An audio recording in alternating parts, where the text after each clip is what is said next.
Good morning, everyone. Welcome. I hope you all didn't go too crazy last night and you're all bright-eyed and bushy-tailed. I'm certainly not. Doing this with an 8-hour time difference is actually tremendously difficult. Is my mic on? Can we hear me? All right? Are you all awake? Brilliant. Oh, brilliant. There we go. There's a bit of excitement in the room. We have got a brilliant day of content for you. I think this is one of the best day twos that we've ever had. Even this session alone, got Nick Lewis coming up, Rita Ferro, who's in the building, and first time ever, which is odd considering we talk a lot about effectiveness. We've got Peter Field. It's the first time he's ever participated at this event and spoken. In the afternoon, we've got Carolyn McCall as well from ITV, and did you know, we've got this addressable session occurring in Hall 2 as well. It's been 10 years since the launch of AdSmart, and we've got Dan Cohen here to talk about that. And they launched 10 years ago, didn't they, Jamie West, who's I can see is sitting in there, at this event, would you believe? And so they're going to be talking about 10 years of AdSmart. Can you believe it's 10 years? It makes me feel tremendously old. This afternoon, cracking session.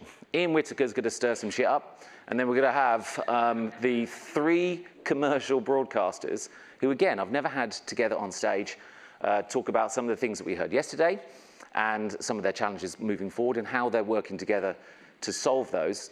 And then finally, and apparently this is also a world's first, Google are going to be talking with some content owners and broadcasters about fit for TV content.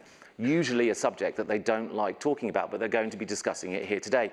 And then finally, if you're here, I will be rolling out the amazing Simon Thomas and Jeff Eales, and we'll be critiquing today. I know what you're thinking, because a lot of you have seen it before. They like to complain. They're going to talk about the weather, no doubt, the food and their bunions. But it's very entertaining. And what I'm going to do, we're going to do 2 things. If you're here right to the end, I know there's train strikes and all that sort of stuff. Steve has promised to buy you all a pint in the pub upstairs to join us all to celebrate the event. He doesn't actually know I'm saying that, so you do. Yeah, he's there, right? Okay, so he's going to buy you a pint, and on top of that, I've got a prize for someone who says it, and it is a really, really good prize. I have got a printed copy of the long and short of it. Not only that, I've got it signed by Les Binet and Peter Field. Now they haven't printed this for years, and there's not many copies. But if you're here at the end of the event and you give me a really good reason to give it to you, I'll give it to you. It'll be yours to keep. So, you didn't sound too excited about that. I was. Do you know how long I've had that in my bag? I got it for a panel I did with a bunch of CMOs who were talking nonsense, and I presented them with the book because they were asking me for solutions to their short-termism. Anyway, I didn't give it to them because they moved jobs to be short-term for the next job, no doubt. Anyway, I didn't give it to them, but I got it signed, and one of you guys can own it. Okay, first session is marketing effectiveness. I do feel TV and all media should have an underlying basis in marketing effectiveness, but it's obviously very difficult in the times that we're in at the moment with all the data and targeting capabilities and, of course, all the attribution solutions out there in the market. But we've got some brilliant speakers to help us navigate this. To kick things off, we have the Chief Global Solutions Officer for GroupM Nexus, talking about the dynamic duo driving effectiveness on TV. Ladies and gentlemen, as the first speaker of the day, give a big hand to Nick Lewis. Justin. Okay. Well, I've gone right back to the end. Okay. I'll go through your slides, Justin. That's okay. Don't worry.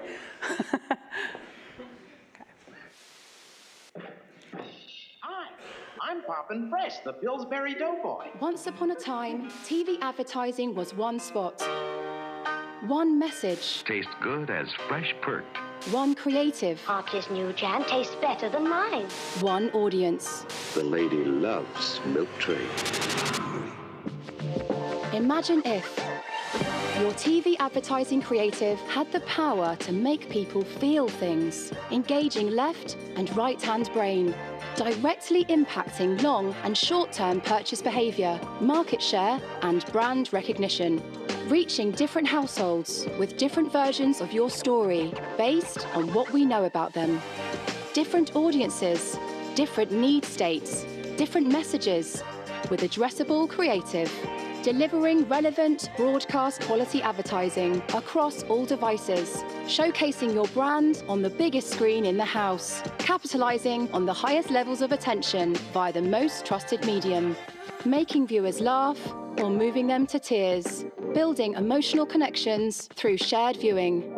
And in an era of content saturation, we're enabling brands to stand out by uniting media and addressable creative at scale, eliciting a stronger emotional response from an audience created just for you, delivering powerful storytelling.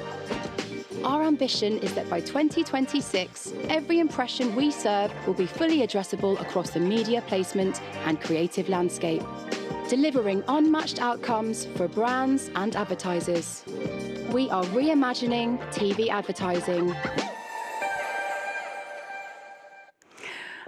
So, yes, thank you for the intro, Justin. As he said, my name's Nicola Lewis, the Global Chief Solutions Officer at GroupM Nexus, and I'm really, really pleased to be here opening day 2 of the Future of TV Global event, and specifically to be talking about effectiveness within television. I certainly think that it's a topic we're going to hear a lot more about over the next 12, 24 months as we continue to prove out the value and effectiveness of TV.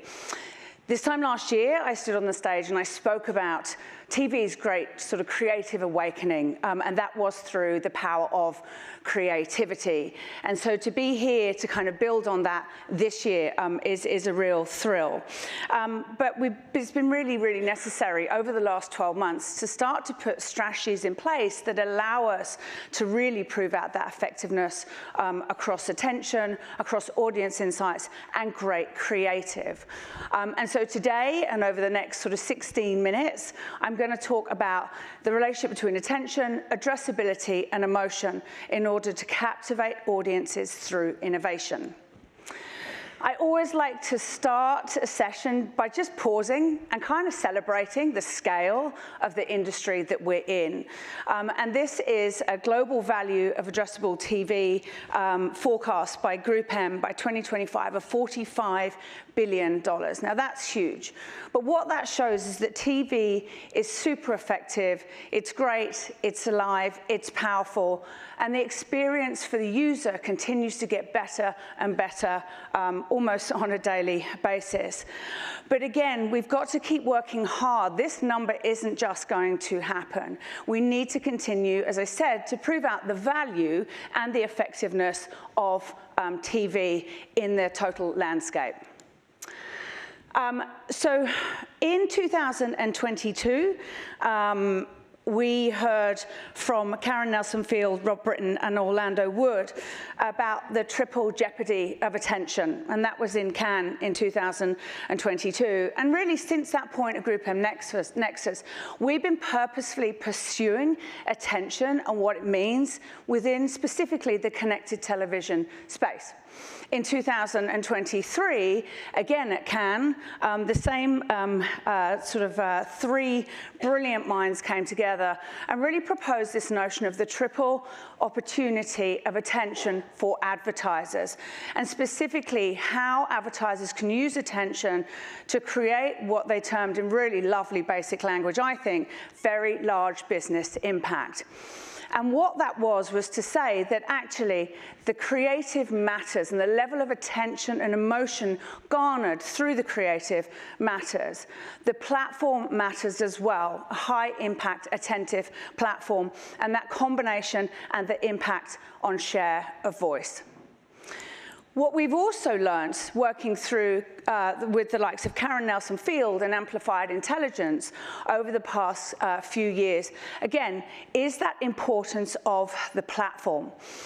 We know that the platform is the biggest garner of attention, and that is supersedes insights, audience, brand, and creative. We know within that TV as a platform gets the most attention from an ad perspective. And that is both because it's a high attention medium naturally, but also because of the creative canvas upon which we have to play, which is a fantastic thing.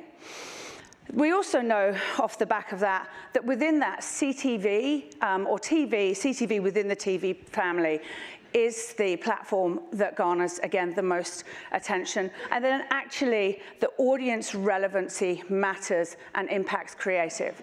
So what we've wanted to do is kind of take those elements and then understand what is the impact of creative and how do we drive creative message optimization forward?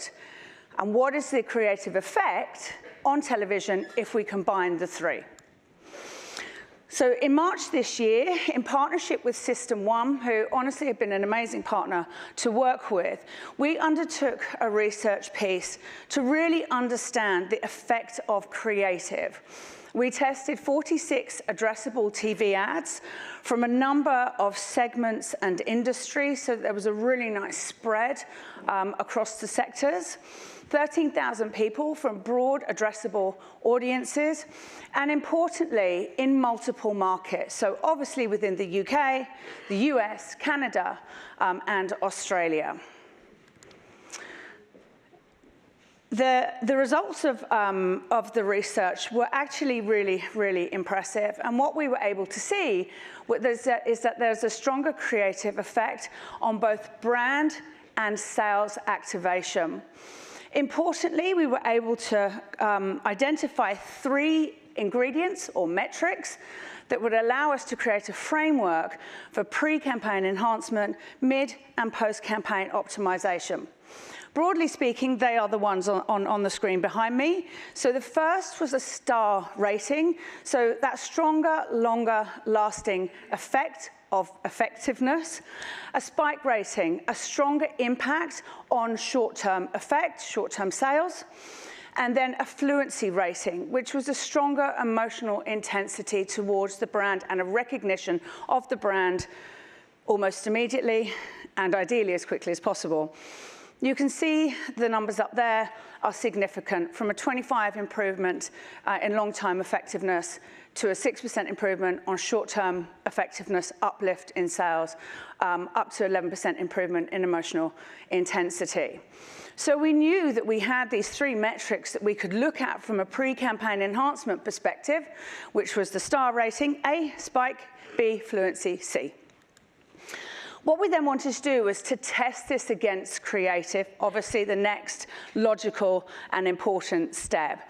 And so we worked with Jet2 to optimize a 30-second TVC against 3 audiences.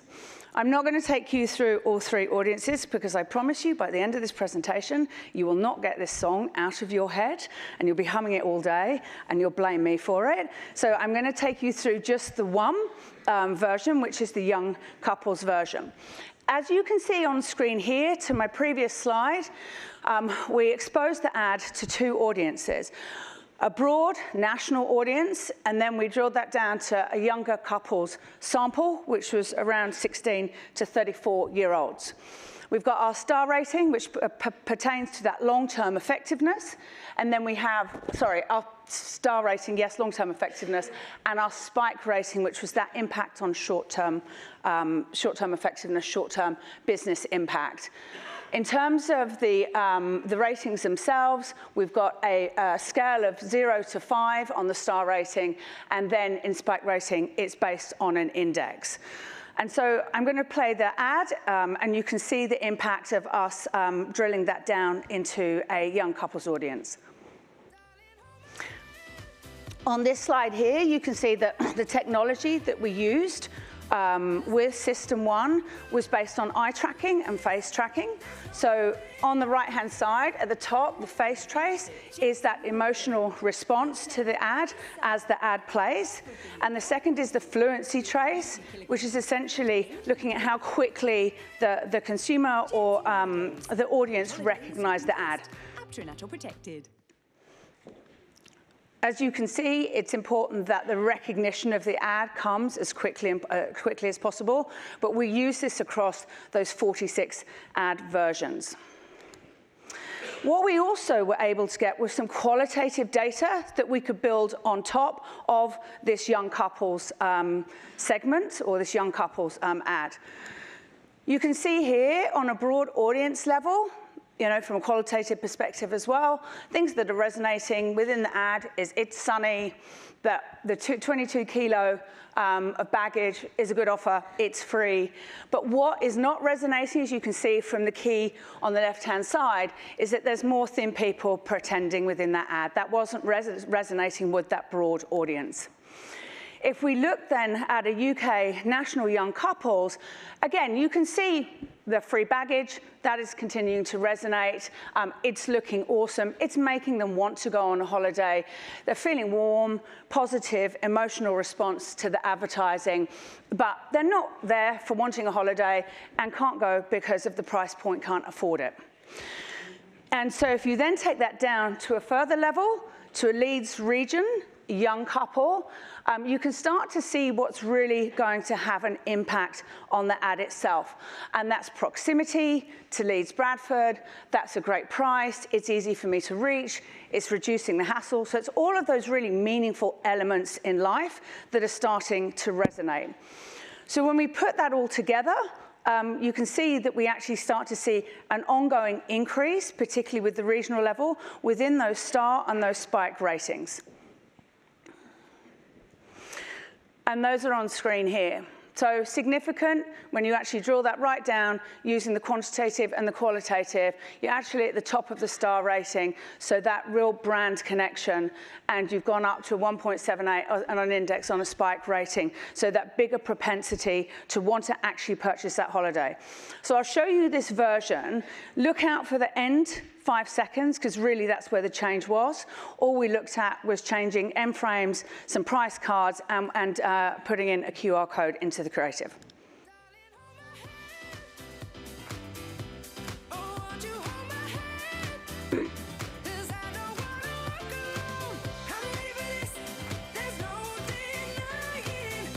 Nothing beats a Jet2 holiday.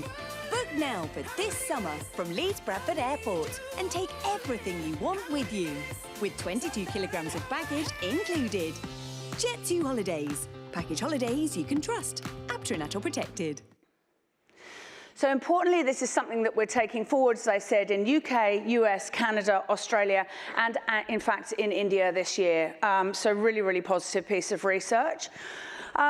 So go back to that 45 billion that I mentioned earlier. So we know that to be able to achieve that, then we need to work on creative effectiveness and proving out the value of effectiveness in television. But a second area we really need to focus on is the role of television within a cross-channel or cross-media approach, and to understand the relative impact of TV against other channels and other mediums. So again, looking to pioneer in terms of research. In 2021, we worked with our team in the Netherlands, who are an incredibly smart bunch, to work with key publishers and vendors to start to try and understand what is an equivalized metric within TV. So we created something called a QGRP, a quality GRP, which was a way to standardize a GRP across multiple channels. What that enabled us to do was to really understand that relative impact factor of TV and its effectiveness within a total mix, channel mix. This is but one example where we can see one CTV impression is actually equal to 14 display impressions. This enabled us to then drive that forward and create what we've termed an impact factor for connected television and the effectiveness of connected television within the total media mix, and particularly within a cross-channel schedule. Again, staying on the theme of how do we look at local research and lift that up at a global level, importantly, take the research and the findings and be able to apply them in a real world with clients and campaigns. And so based off our Finecast audience planner that was built over the past sort of 5 years, we've scaled into Nexus Growth Platform, a software tool that allows us to plug all of those channels through, obviously, all of the plethora of data and insights, and obviously new entrants like an impact factor into the software tool itself, so that we can start to plan on equivalized metrics, buy and optimize campaigns. So it's a real step forward, but again, a great one, I think, for the world of television, because it's that second lever of really proving and driving effectiveness and value in TV alongside creative effectiveness. Of course, again, bringing that sort of, to the greater world. We lifted that up in 2022, late 2022, and started to work with the UK team on how do we create this equivalized reach within television, how do we apply the QGRP into the UK marketplace, and therefore how do we prove out that impact factor and the effectiveness in the broader media mix. We did a great case study with Cancer Research UK, which was looking at a campaign for their Race for Life. I'm going to show you a case study in just 1 second, so I won't steal that case study's thunder, but you can see here that we worked with Cancer Research UK. This is award-winning as well, which we've been super proud of, to look at 1,000+ tailored ads, which resulted in a 40% increase in sign-ups in areas targeted by the Geo Cross-Channel campaign that are missable impact factor across the Race for Life. And that was across $700,000 in media spend. Cancer Research UK wanted to make their Race for Life events locally relevant for everyone across the UK. Mediacom drove the process and brought together multiple GroupM solutions. Unmissable is a GroupM Nexus capability that delivered and optimized omni-channel programmatic media to the geographic areas and relevant audiences that mattered the most. Choreograph Create enabled relevant creative content to be delivered across media channels using valuable data on every impression for all 131 races across the UK. Working as one fully integrated team, we were able to deliver gender-relevant creatives only targeting audiences within a 10-mile radius of the race. Dynamic ads signposted info for the nearest Race for Life events across all addressable channels available in each location, including connected TV. Finecast utilized choreographed technology to overcome the complex creative clearance process and provided a single addressable activation point to the CTV ecosystem. Combining talented creative storytelling with AI-driven optimization, we achieved 1,000+ personalized ads, more engagement, uplift in sales, and added media value. These best-in-class capabilities enabled Cancer Research UK to deliver highly personalized messages and dynamic creative at scale. So again, something we're incredibly proud of. So what does that all mean? Essentially, that gets us to this lovely notion of an effectiveness equation. So combining high attention media, connected television, addressable television specifically, addressable audiences, and higher emotional creative gives us obviously an ability to work with our clients to deliver outsized effectiveness for brands. And this is very much an equation that we're going to continue to be focused on with clients to continue again to prove out the value and the effectiveness of television, and ultimately make sure that we get to and exceed that 45 billion number. Thank you.